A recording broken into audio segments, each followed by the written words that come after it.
Thank you. Thank you, Madam President. I thank the delegation of Colombia for convening this debate, and I express Liberia's gratitude to the Undersecretary General and our civil society briefer. Madam President, notwithstanding the reported progress we heard in the report, the humanitarian reality in Gaza is dire, if not systematically collapsing, despite Resolution 2803.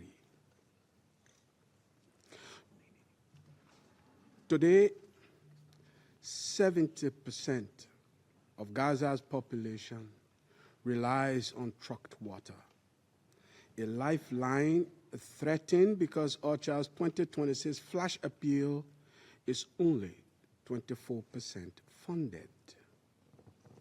The condition for living is intolerable. Hostilities have claimed 981 lives since the October ceasefire framework, proving that the peace projected on paper and intended to improve living conditions and security is anything but on the ground.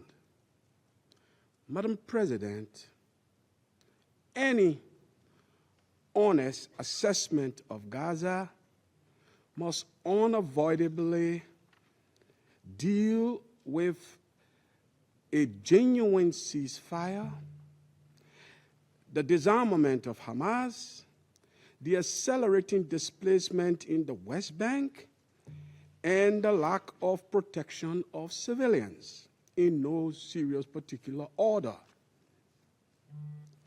Unchecked settler violence and the displacement of over 2,500 Palestinians in 2026 alone are developments that further undermine the viability of a two-state solution.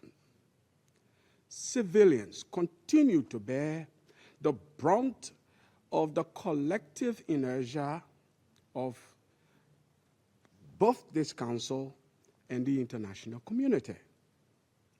Millions face extreme summer heat without sanitation, and as we have heard, turning shelters into incubators for disease compounded by widespread rodent infestation.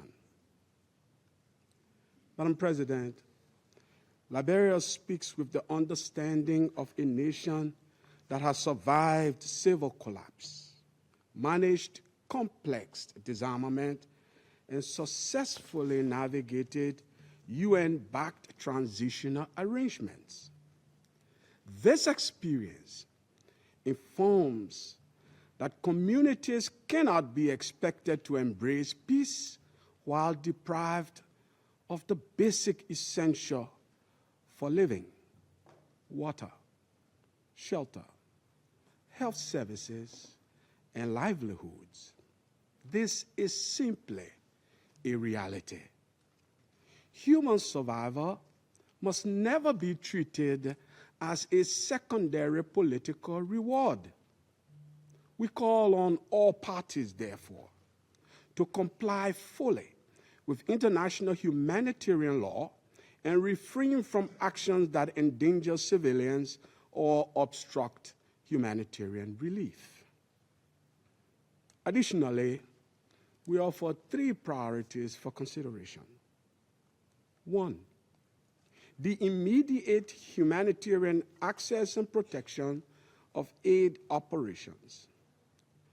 All registration and administrative measures affecting humanitarian actors must be implemented in a manner that preserves rapid, impartial, and unhindered operations.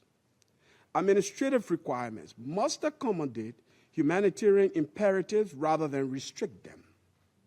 All access and supply chain barriers that impede UN agencies from maintaining baseline humanitarian logistics across the entirety of the Gaza Strip must be immediately removed.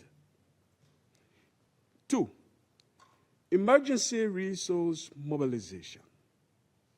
We thank all donor nations and urge contributions to daily survival, including restoring water networks, managing solid waste, and rebuilding basic health infrastructure. 3, a credible political pathway to Palestinian governance. An indefinite status quo risks the permanent fragmentation of the territory. All sides must act to ensure the systematic transition of administrative authority to a legitimate, unified, and internationally supported Palestinian governing authority that is committed to peaceful coexistence and capable of administering both Gaza and the West Bank toward a viable two-state solution where Israelis and Palestinians live in enduring security. Madam President, in conclusion, the Council has adopted resolutions, the latest of which is 2803. The humanitarian agencies have produced plans. What is absent is, as we heard from the civil society briefer and many before her, implementation. Led by the determination of this Council, the international community must give effect to the commitments all parties, including the international community, have already made, especially in the implementation of Resolution 2803. We emphasize all sides must fulfill their obligations fully under Resolution 2803. In the face of the ongoing visible human suffering, we cannot choose to look away. We must not look away. I thank you for your kind attention.